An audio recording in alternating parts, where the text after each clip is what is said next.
Agung Supardiman, Bapak dari Indigo, Bapak Syamli, Bapak Asmar Arsyad, Ibu Rosdiana Soeharto, dan Ibu Desi Kusumadewi. Saya sudah sesi kedua ini, dan kita akan break selama kurang lebih 45 menit, dan mohon kembali tepat waktu, karena kita akan mengikuti sesi. Was to make sure that our plasma smallholders were being held at the same level of accountability as our own internal employees, our own nucleus production.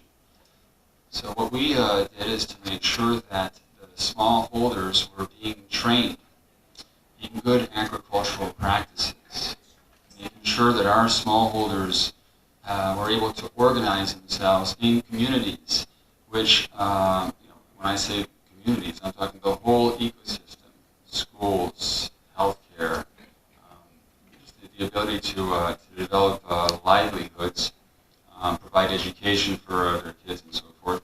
And the palm oil pledge is not, and I repeat, not about having a segregated supply chain. Asmar Arsyad, bahwasanya kemitraan itu penting sekali. Tadi sempat Pak Asmar juga mengatakan kalau kemitraannya tidak sejahtera, mereka bahkan siap untuk membakar pabrik juga. Jadi kemitraan ini penting sekali saya lihat ya. Jadi kemitraan antara pemerintah, perusahaan dan petani kecil ini dapat ditata sebaik mungkin.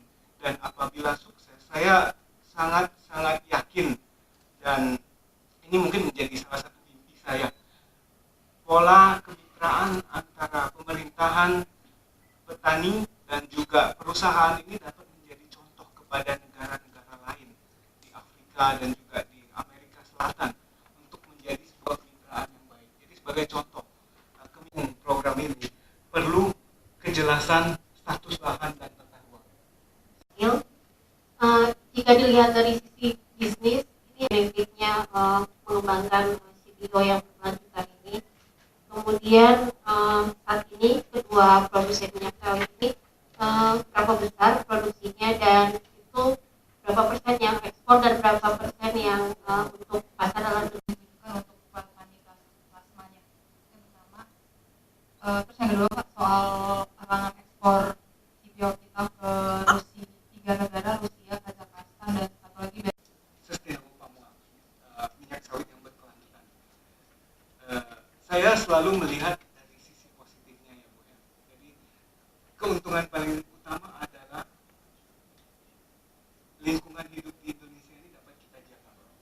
Itu secara tidak langsung kita bisa dengan sangat bangga mengatakan kita bisa mengkonservasikan hutan, flora dan fauna kita, sehingga generasi-generasi selanjutnya bisa menikmati hal yang sama dengan apa yang kita bahwasanya secara tradisional di Cina itu mereka itu adalah konsumen daripada minyak kacang kedelai.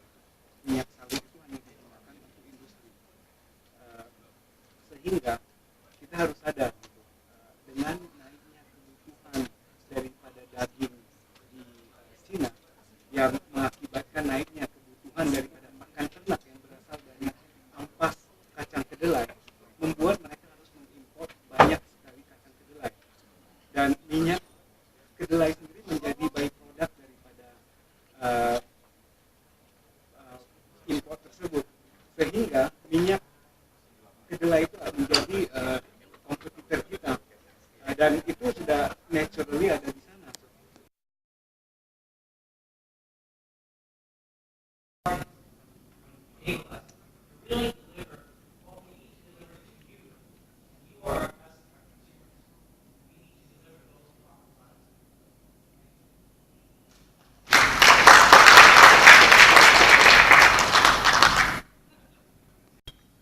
Saya mungkin agak provokatif membuka presentasi dari Dora.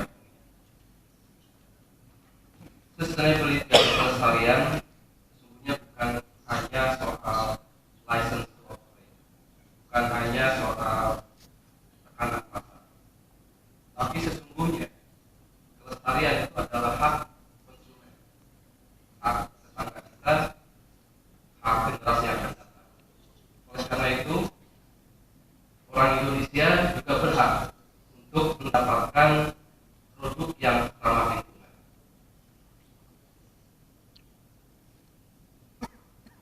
kami melakukan survei kecil-kecilan dibantu oleh setahun yang lalu. Survei ini dilakukan di 6 kota besar di Indonesia dengan responden kurang lebih 2.000 orang antara umur 18 sampai dengan 42 tahun, kurang lebih kelas menengah di Indonesia. Konon katanya demand untuk concern terhadap lingkungan, dampak itu hanya ada di konsumen di Eropa, di US.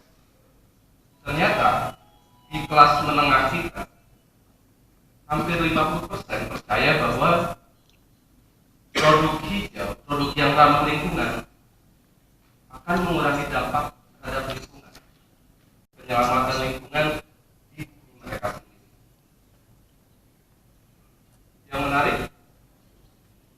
ada beberapa anomali, misalnya saja Semarang, kota yang sama sekali isu.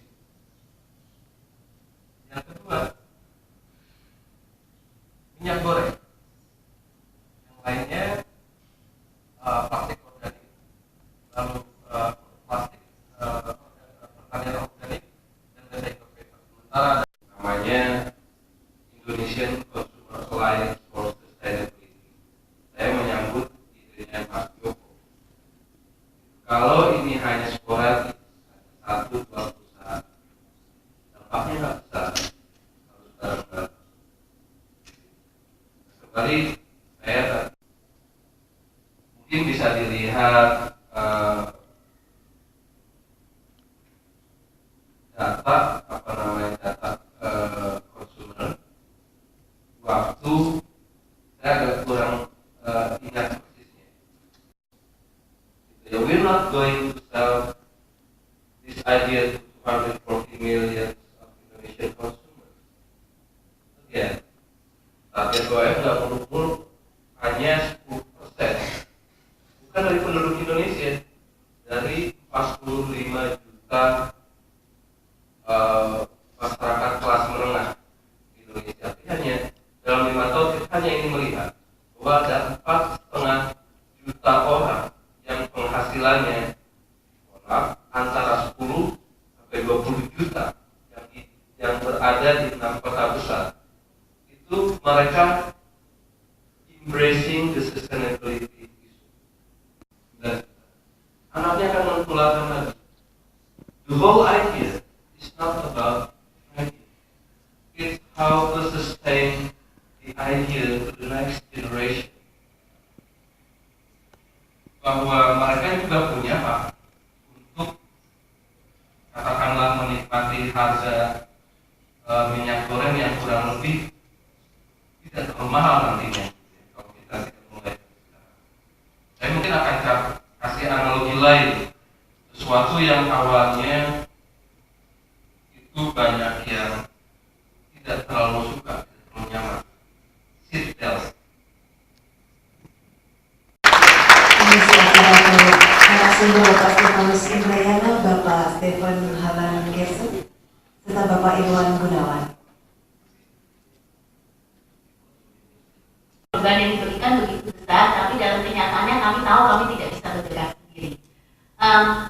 Ada beberapa mungkin harapan yang ingin kami sampaikan. Pertama adalah bahwa pada dasarnya kami merasa bahwa sebagai pimpin daripada dunia usaha, kami membawahi banyak keanggotaan daripada perusahaan nasional maupun multinasional di Indonesia. Kami merasa bahwa ada satu unsur kepentingan bersama yang harus kita anuti. Dan di dalam kepentingan bersama ini memang kita harus punya satu perspektif juga, common perspektif untuk apa yang mau kita lakukan. Dan di dalam proses tadi kami melihat bahwa konstituen maupun stakeholder yang ada di tadi itu beraneka ragam. Jadi di semua yang telah selama ini juga bersama-sama bekerja sama dengan kami.